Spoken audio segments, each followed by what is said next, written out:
Hello मेरे दोस्तों। तो आज हम एक ऐसा टॉपिक क्लास में कवर करने वाले हैं जिसमें से जीएसटी के पेपर में मैक्सिमम टाइम जो है क्वेश्चन आता ही आता है, ठीक है। और एक्सपेक्टेड है कि अपकमिंग एग्जाम्स में तो 100% आएगा। चलो, अब यहाँ पे बात आती है, ये टॉपिक है reverse charge mechanism under GST, यानी कि जहाँ पर रेसिपिएंट जो होता है उसकी लायबिलिटी अराइज होती है to pay the tax to the government, ठीक है। अब आपको पता है इस टॉपिक में भी ना आगे हमारे पास सब टॉपिक्स हैं, जैसे कि अगर सर्विस गवर्नमेंट दे रही है तो कैसे होगा, डायरेक्टर्स दे रहे हैं तो कैसे होगा, जनरल क्वेश्चंस उस पे, या सिक्योरिटी पर्सोनल, ऐसे ही जितने भी टॉपिक्स हैं मैंने हर टॉपिक के ऊपर आपको यहाँ पे क्वेश्चन दिया हुआ है। आइए एक एक करके यहाँ पे स्टार्ट करते हैं, ठीक है। इससे हमारे क्या है, सारे टॉपिक्स भी रिवाइज हो जाएंगे।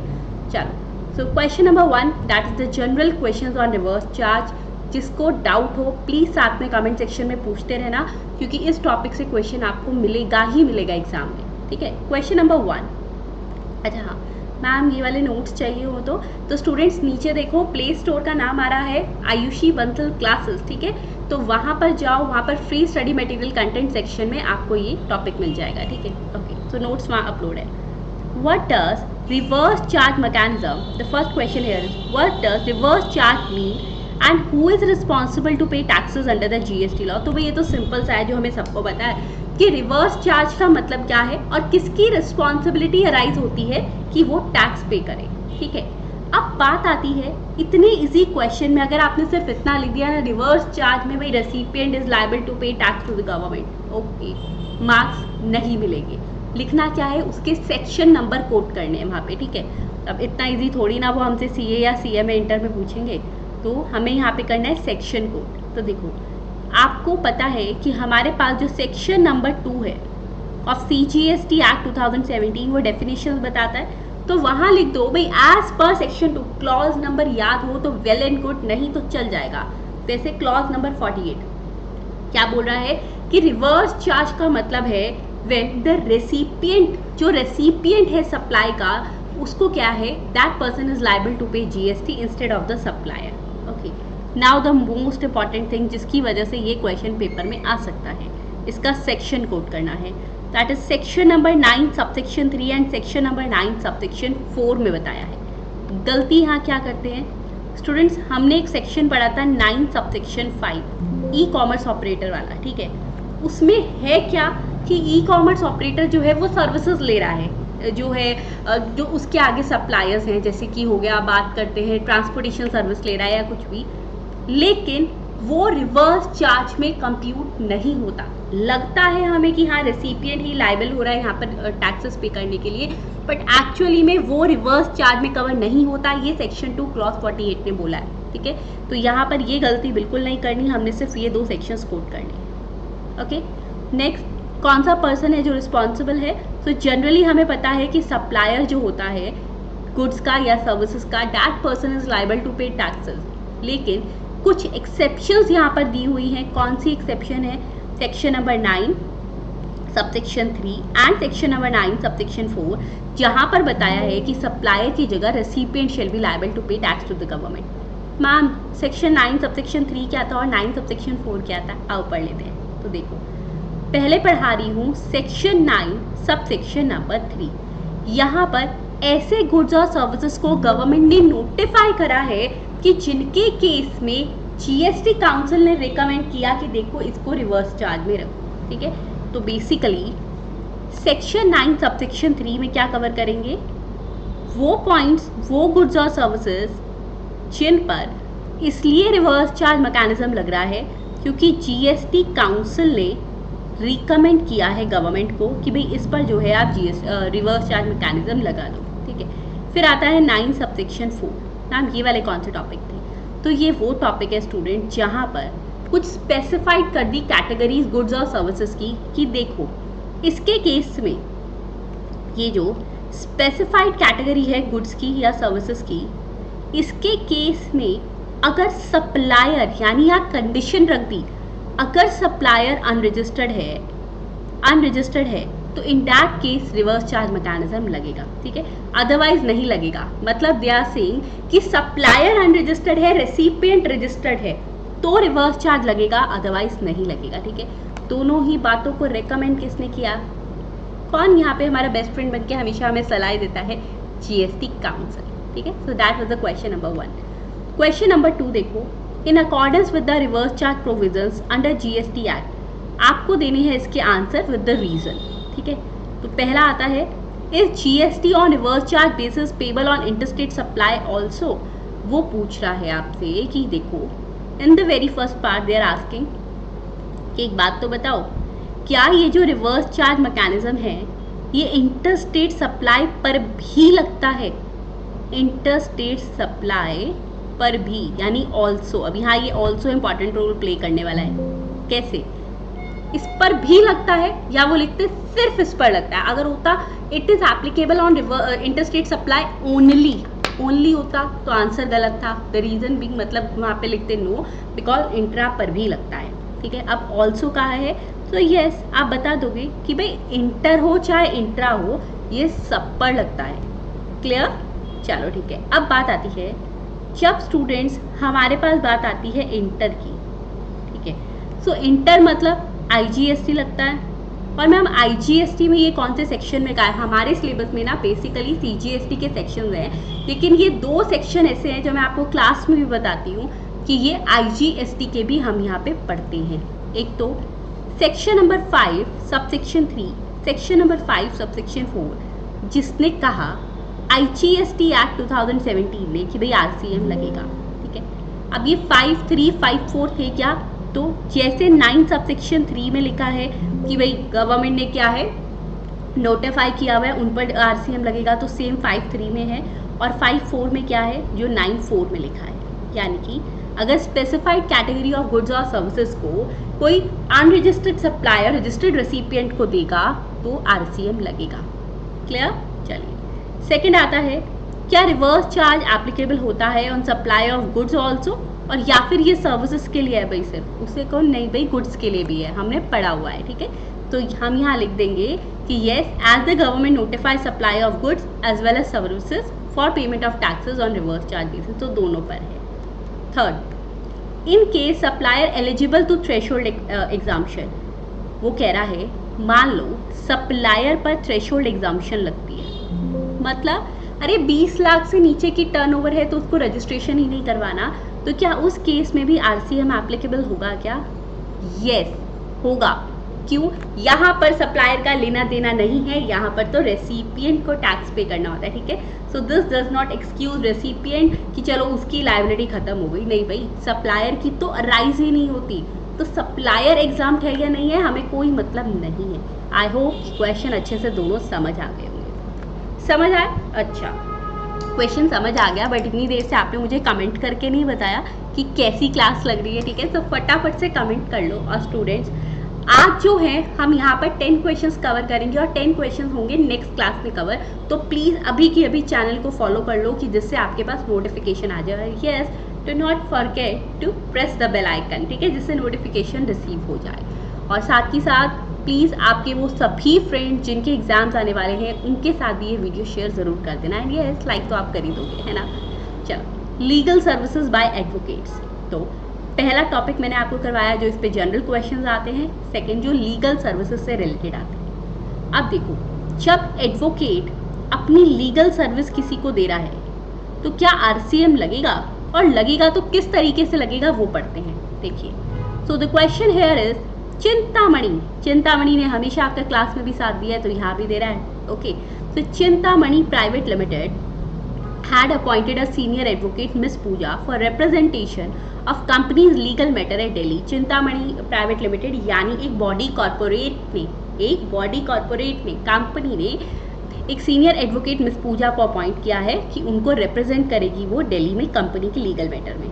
डिटरमाइन करो किसको जीएसटी देना है, और क्या आपका आंसर अलग होता अगर चिंतामणि प्राइवेट लिमिटेड अपॉइंट करती किसी लोकल एडवोकेट को, ठीक है, जो फिर से कहता कि यहाँ पर बेसिकली वो कह रहे हैं कि चिंतामणि ने एक लोकल एडवोकेट को अपॉइंट किया और लोकल एडवोकेट ने फर्दर खुद से मिस पूजा को अपॉइंट किया, तो क्या इस केस में आंसर डिफर होता? देखते हैं। पहला तो ये कहाँ पर है लीगल मैटर्स वाली बातें?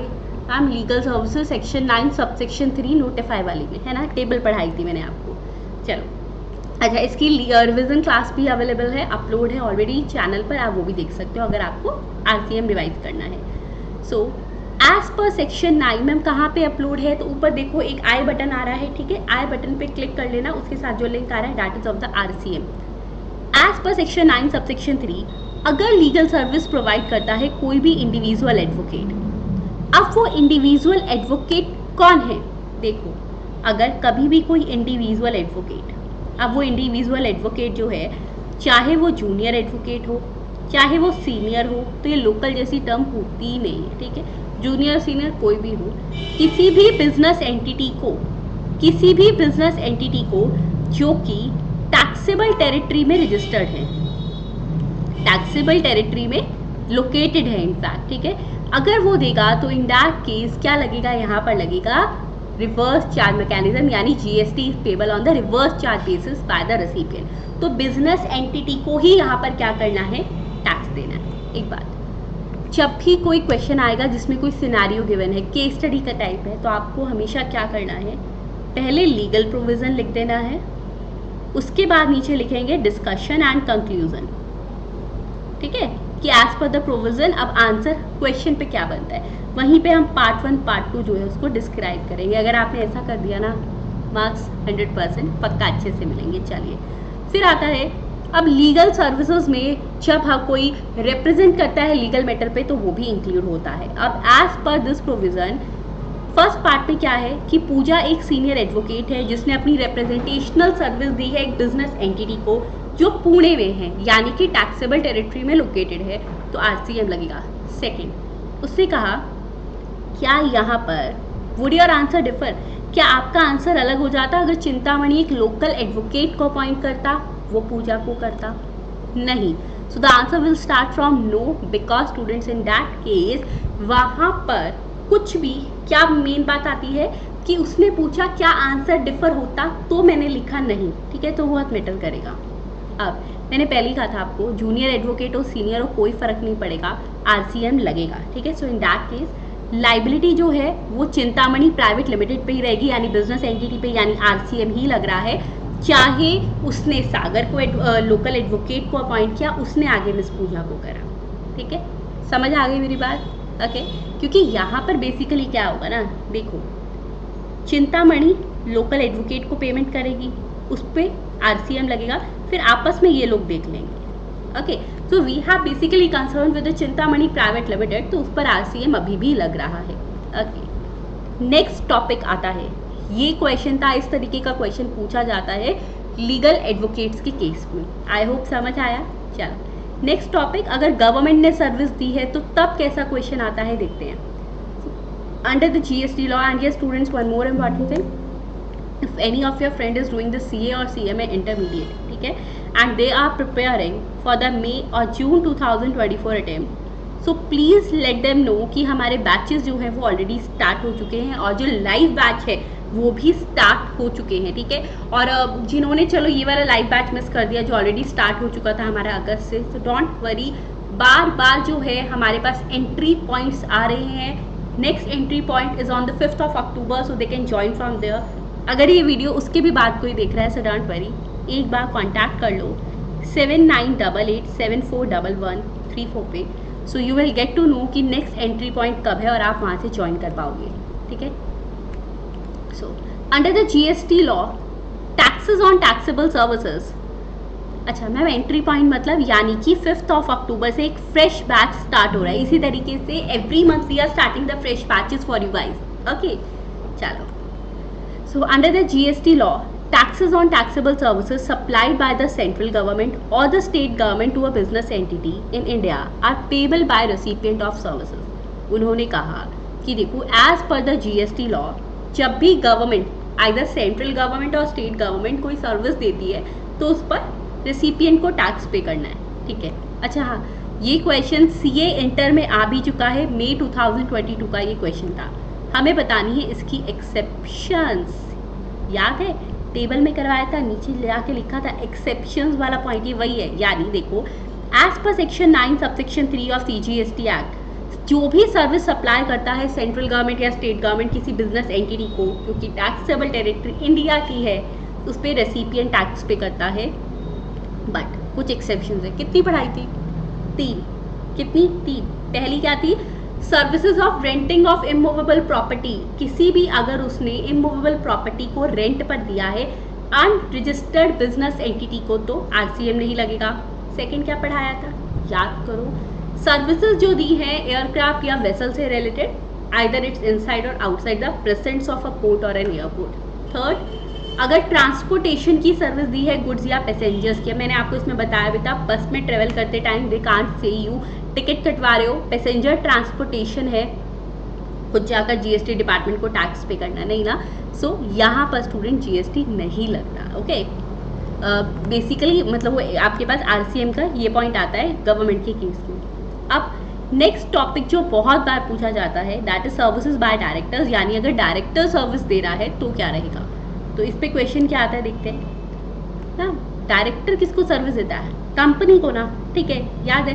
अब स्टूडेंट्स यहाँ पर देखना है, पहले तो मैं आपको एक बात बता दूं, यहाँ पर हमेशा you have to see one point कि डायरेक्टर को अगर उन्होंने एम्प्लॉय मान लिया, अगर डायरेक्टर को एम्प्लॉय माना है ना, if director is an employee, तो क्या लगता है वहां पर? स्केड्यूल नंबर 3 यानी नेगेटिव लिस्ट, तो उस पर तो जीएसटी लगेगा ही नहीं, ठीक है। आपको ध्यान भी होगा, अभी इंस्टाग्राम पे मैंने एक रील भी अपलोड करी है रिगार्डिंग दिस। ओके, आपको पता है इंस्टाग्राम पे रिविजन रील्स चल रही है, लिंक चाहिए इंस्टा का तो आप डिस्क्रिप्शन में देख सकते हो। चलो, mister Priyam, director of sun moon company private limited, provide service to the company for remuneration of 1,25,000। Okay, आपको बताना है whether GST is applicable in the below mention independent cases, if yes तो किसको जीएसटी पे करना है। पहला केस है कि प्रियम एक इंडिपेंडेंट डायरेक्टर है और वो एम्प्लॉय नहीं है, एम्प्लॉय होता तो जीएसटी ना लगता, एम्प्लॉय नहीं है। देखो पहले क्या लिखेंगे? लीगल प्रोविजन, उसके बाद डिस्कशन, ठीक है। अब यहाँ पर क्योंकि दोनों पार्ट्स एक दूसरे से बिल्कुल डिफर हैं, एक में एम्प्लॉय मान रहा है नहीं, तो लीगल प्रोविजन दोनों जगह अलग आएंगे। So as per para 1 of schedule 3 of CGST act, अगर तो स्टूडेंट्स एम्प्लॉयर को सर्विस देता in the course of employment, तो फिर वो क्या होता? तो ना तो उसको गुड्स की सप्लाई मानते ना ही सर्विसेज की। लेकिन क्या यहाँ ऐसा है? नहीं है, तो यहाँ पर आरसीएम लगेगा, यानी यहाँ लगेगा सेक्शन 9 सबसेक्शन 3, ठीक है। अच्छा हाँ, एक बात और, मैंने इस क्वेश्चन को यहाँ पर इस तरीके से फ्रेम भी किया हुआ है स्टूडेंट्स कि ये क्वेश्चन आपको इस बार अपकमिंग एग्जाम्स में आने के भी बहुत चांस हैं, तो प्लीज़ इसको ध्यान से देख लेना। अब सेक्शन 9 सबसेक्शन 3 में हमने क्या कहा था कि जब भी कोई सर्विस देता है डायरेक्टर, किसको सर्विस देता है? कंपनी को, जो कि टैक्सेबल टेरिटरी में लोकेटेड है। So in that case company is liable to pay tax under reverse charge. क्यों? मैंने कहा था डायरेक्टर अपने काम पे ध्यान दे, एक तो वो कंपनी को सर्विस दे रहा है, फिर कहेगा अच्छा जीएसटी भी मैं ही दूंगा क्योंकि मैं सप्लायर हूँ, है ना, बहुत बड़ा कोई कंपनी का सप्लायर आ गया, नहीं ना, तो कंपनी खुद से टैक्स पे करती है, यानी आरसीएम लगता है। तो डिस्कशन क्या होगी? क्योंकि प्रियम एक इंडिपेंडेंट डायरेक्टर है, एम्प्लॉय नहीं है, रेम्यूनरेशन पे कर रहे हैं उसको, तो ये शेड्यूल 3 के आउटसाइड है, ठीक है, यानी नेगेटिव लिस्ट नहीं है, तो इस पर जीएसटी एप्लीकेबल होगा, जो कि सनमून कंपनी प्राइवेट लिमिटेड देगी, यानी रेसिपिएंट। सेकंड क्या है देखते हैं। Second question here is, mister Priyam एक एग्जीक्यूटिव डायरेक्टर है, यानी एम्प्लॉय है। मैम अगर वो एम्प्लॉय ना लिखते, मैंने क्लास में बहुत बार पढ़ाया, इंडिपेंडेंट डायरेक्टर एम्प्लॉय नहीं होता, वो इंडिपेंडेंटली वर्क कर रहा है, बट एग्जीक्यूटिव डायरेक्टर एम्प्लॉय होता है। क्लियर? अच्छा, ये क्वेश्चन कहाँ आया हुआ है जिससे कि कॉन्फिडेंस और बूस्टअप हो जाए? तो सीए इंटर आरटीपी में 2021 का ये क्वेश्चन है। अब सीएमए वाले सोच रहे होंगे फिर हमारे लिए क्या आएगा। सीए और सीएमए के क्वेश्चंस क्या है? सब टॉपिक सेम है, तो आपके में वो क्वेश्चन जो है आराम से रिपीट हो सकता है। सो प्लीज़ इनको अच्छे से कर लेना, मतलब ये इंपॉर्टेंट क्वेश्चन है। क्लियर? तो मिस्टर प्रियम जो कि एग्जीक्यूटिव डायरेक्टर है सनमून कंपनी प्राइवेट लिमिटेड का, टोटल रेम्यूनरेशन है 1,25,000, 60,000 को उन्होंने डिक्लेयर कर दिया एज सैलरीज। क्लियर?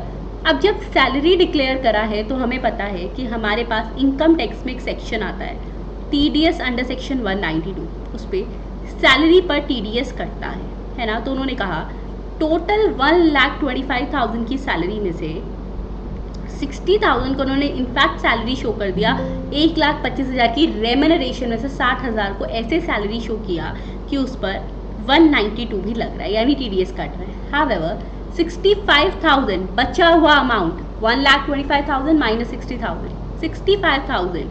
देखो एक बार रुक जाओ, मैं इसको और अच्छे से आपको क्लियर कर देती हूँ। टोटल अमाउंट 1,25,000, उसको 2 पार्ट्स में डिवाइड कर दिया। 60,000 को तो कह रहे हैं जी सैलरी मान लिया, क्योंकि सेक्शन 192 भी लग रहा है, ठीक है। अब बाकी बचा 65,000, आइए उसको भी देखते हैं, ठीक है। उन्होंने कहा कि उसको क्या डिक्लेयर करा अदर देन सैलरी, और उस पर 194J लगाया। अब इनकम टैक्स में 194J कब लगता है, क्या पढ़ाया था मैंने आपको, प्रोफेशनल सर्विसेज के केस में, ठीक है। यानी यहाँ उसको सैलरी नहीं मान रहे, यहाँ उसको प्रोफेशनल सर्विस मान रहे हैं, ठीक है। चलो देख लेते हैं कि GST कैसे लगेगा।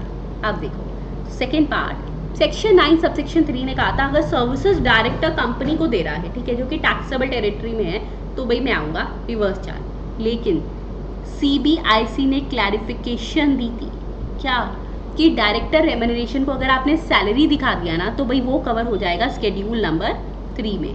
स्केड्यूल 3 का मतलब हो गया नेगेटिव लिस्ट, तो वहाँ पर GST एप्लीकेबल नहीं होगा। क्लियर।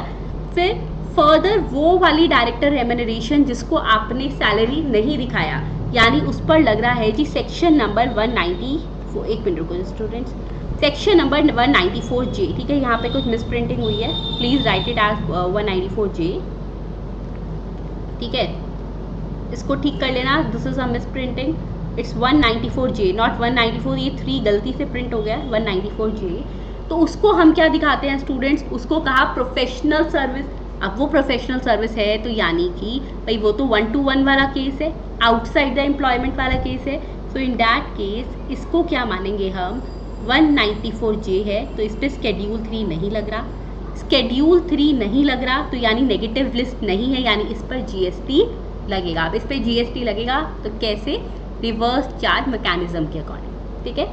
सो आई होप समझ आ गया स्टूडेंट्स कि 65,000 पे क्या है, 65,000 पर RCM लगेगा और 60,000 पर नहीं लगेगा, सैलरी पे नहीं लगेगा, बाकी पार्ट पे लगेगा। क्वेश्चन नंबर 6, अगेन ये क्वेश्चन भी डायरेक्टर वाला ही है और इम्पॉर्टेंट क्वेश्चन है, ध्यान से सुनो। जो भी डाउट्स आ रहे हैं प्लीज़ क्लियर करते रहो कमेंट सेक्शन में। साथ के साथ और डाउट्स आ रहे हैं, ठीक है, या फिर आपको लग रहा है कि कहीं से जो है फटाफट से अपडेट्स मिलती रहे हमें, तो स्टूडेंट्स मैंने नीचे मेरे सारे सोशल मीडिया हैंडल्स का लिंक दे दिया है डिस्क्रिप्शन में। व्हाट्सएप, इंस्टाग्राम, व्हाट्सएप ग्रुप है, इंस्टाग्राम और फेसबुक, तो प्लीज़ आप वहाँ भी ज्वाइन कर सकते हैं, definitely Telegram, okay. Arpan Singhania is a director in Narayan limited. Arpan Singhania है वो नारायण लिमिटेड में डायरेक्टर है। कंपनी ने उसको सिटिंग फीस दी है 25,000। फर्दर कंपनी ने उसको क्या दिया स्टूडेंट, सैलरी वाज पेड की है उसने 1.5 lakh for the month of जनवरी, जिस पर TDS भी डिडक्ट किया, यानी 2 अमाउंट्स अभी तक दिए हैं। तो first one is 25,000 which is a sitting fee to director, ठीक है।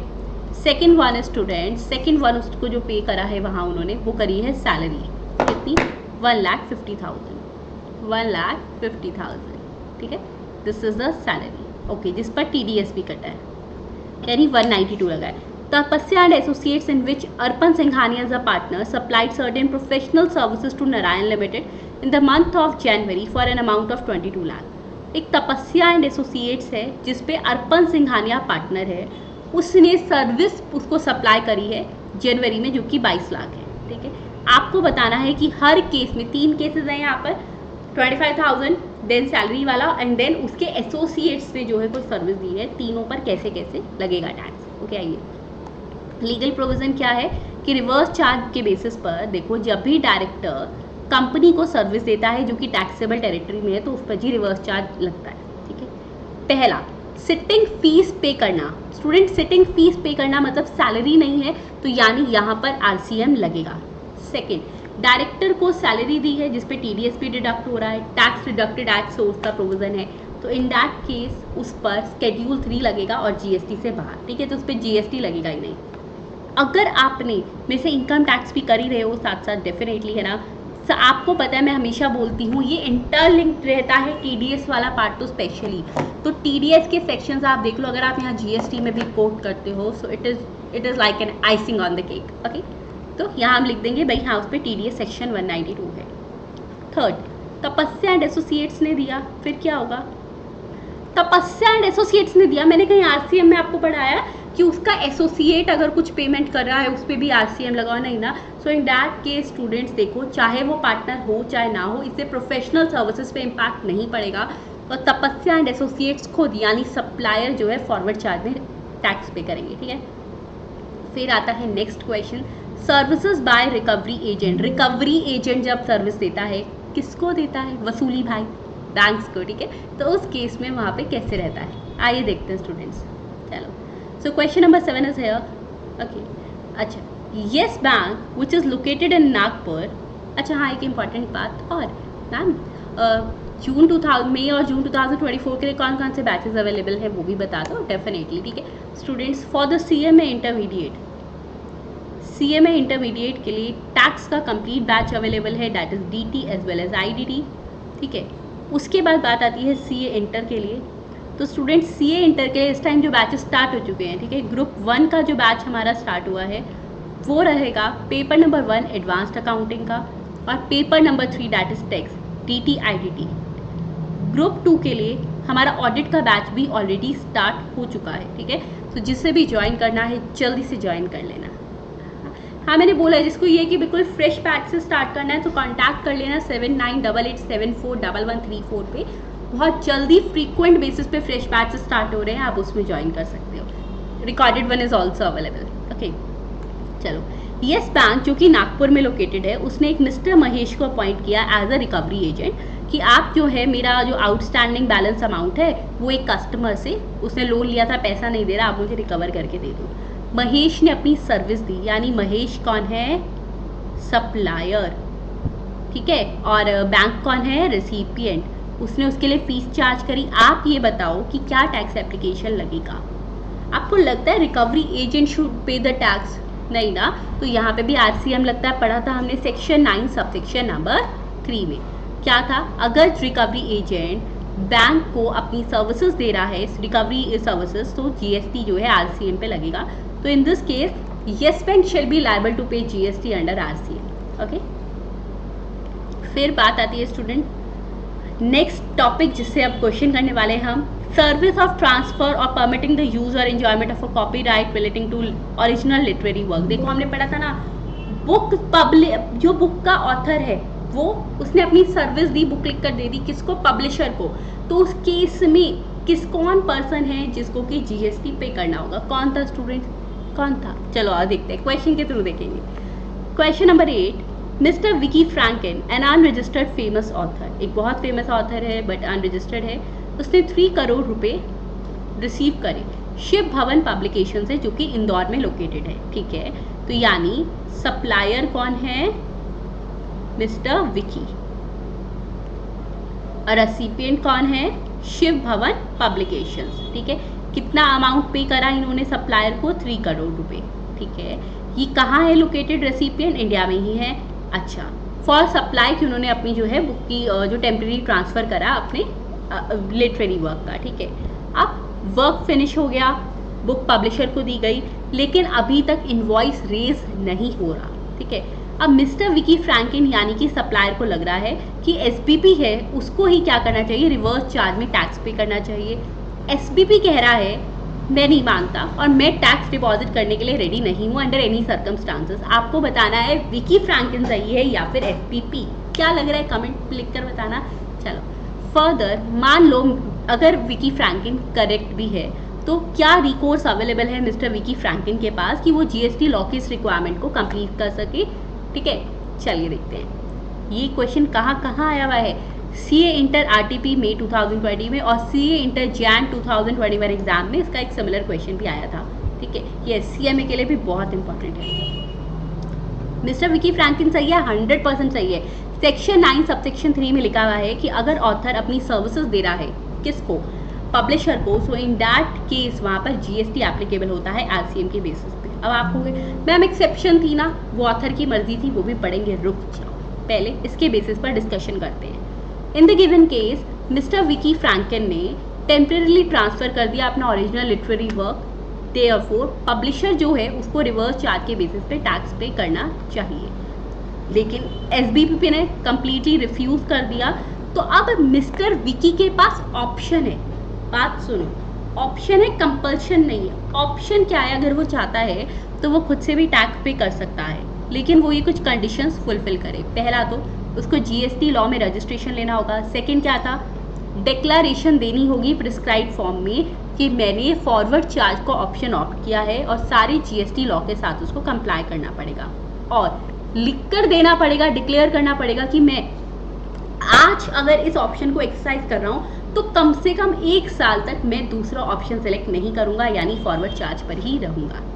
ठीक है, अब जो इनवॉइस इशू किया जाएगा, सप्लायर इशू करेगा ना इनवॉइस, उसके साथ ये डिक्लेरेशन वो पब्लिशर को दे दे। समझ आ गई बात? पूरा क्वेश्चन अच्छे से समझ आ गया? देखो पेपर में भी आया हुआ है, सिमिलर क्वेश्चन था उसमें भी, और आरटीपी में भी है, तो बहुत इंपॉर्टेंट है।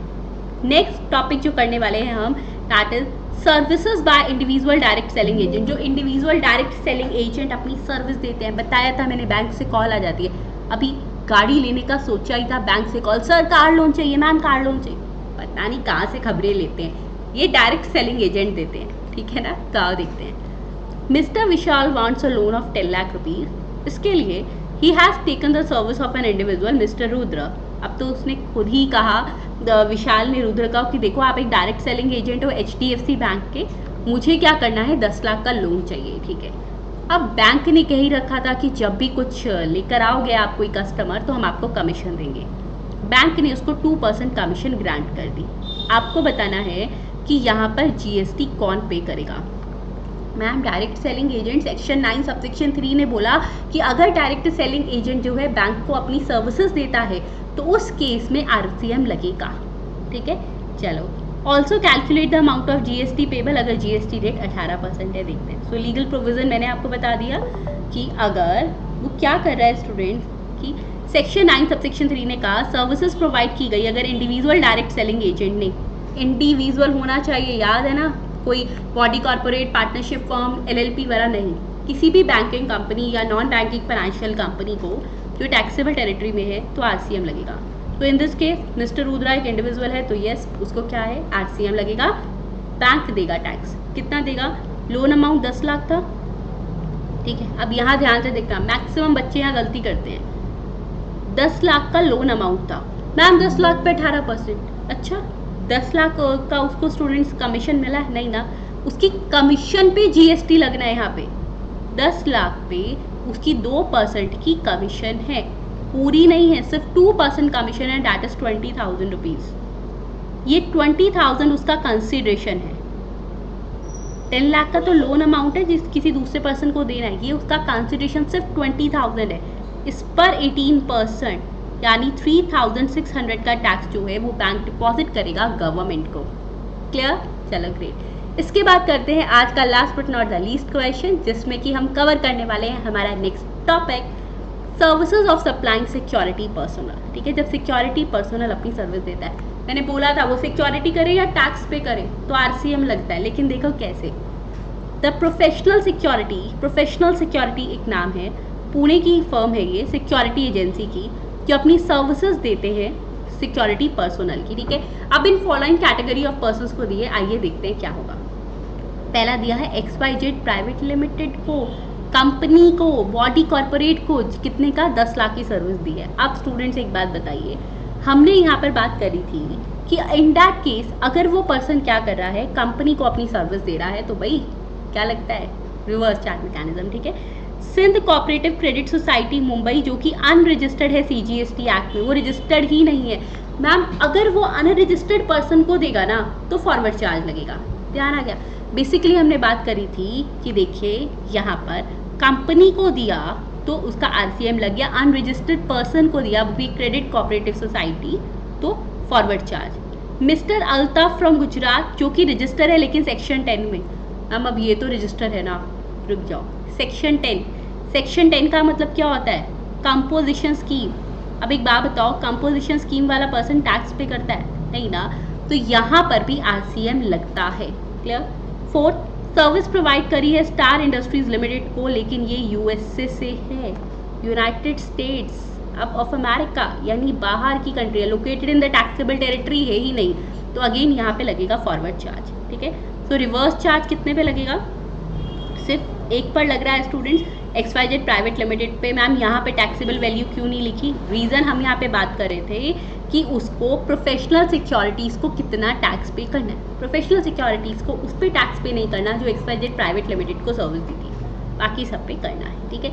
जो मैंने आपको बताया उसके बेसिस पे मैंने आपको यहाँ पे नीचे नोट्स भी लिखकर दे दिए, क्लियर। यहाँ पे स्टूडेंट सेक्शन 9 सबसेक्शन 3 क्या कहता है कि जब अपनी सर्विस देता है सिक्योरिटी सर्विसेज कोई भी पर्सन, बट बॉडी कॉर्पोरेट नहीं होना चाहिए, किसी भी रजिस्टर्ड पर्सन को, फिर यूएसए वाले को क्यों नहीं करा, रजिस्टर्ड पर्सन जो कि टैक्सेबल टेरिटरी में लोकेटेड है, so in that case RCM shall be applicable, clear. So I hope सबको अच्छे से समझ आ गया होगा। अब बात करते हैं अगर टैक्स लायबिलिटी डिटरमाइन करनी होगी तो कैसे, ठीक है। Determination of tax liability of the professional security. अब पहला केस यानी जब कंपनी को दिया था तो उस केस में तो स्टूडेंट देखो आरसीएम है तो उसको टैक्स वहाँ नहीं देना। सेकेंड में एक सिंध कोऑपरेटिव क्रेडिट सोसाइटी, अब ये कहाँ की है ये देखेंगे, मुंबई की है, चलो देखते हैं। अब वो मुंबई की है तो इसका मतलब that is intrastate supply Maharashtra, ठीक है। तो यहाँ पर लगेगा CGST 9%, SGST 9%, क्लियर। फिर बात आती है सेकेंड, उसने सर्विसेज दी थी स्टूडेंट्स किसको, गुजरात के पर्सन को। अब location of supplier Maharashtra, recipient जो है यानी कि place of supply, location of supplier Maharashtra, place of supplier Gujarat, interstate supply, यहाँ लगेगा IGST।